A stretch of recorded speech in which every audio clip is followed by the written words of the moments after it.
মানুষ যখন বড় হয়, নাম যশ খ্যাতি প্রতিপত্তি পেয়ে যায়, তখন নাকি অতীতের কথা ভুলে যায়। তবে ক্রিকেটার শরীফুল ইসলামের বেলায় সেটা ভিন্ন।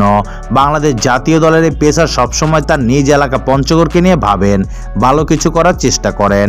শুধু নিজ এলাকা নয়, দেশের বিভিন্ন সময় নানা ইস্যুতে সবার আগে কথা বলতে দেখা যায় শরীফুলকে। গতকাল নিজের ভেরিফাইড ফেসবুক পোস্টে নিজের এলাকায় একটি হাসপাতালের দাবি জানান শরীফুল। তিনি লেখেন, আসসালামু আলাইকুম।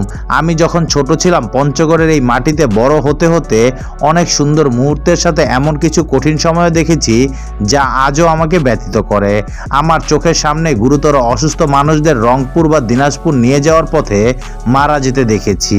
কারণ পঞ্চগড়ে এমন কোনো বড় হাসপাতাল নেই যেখানে তারা তাৎক্ষণিক চিকিৎসা নিতে পারত।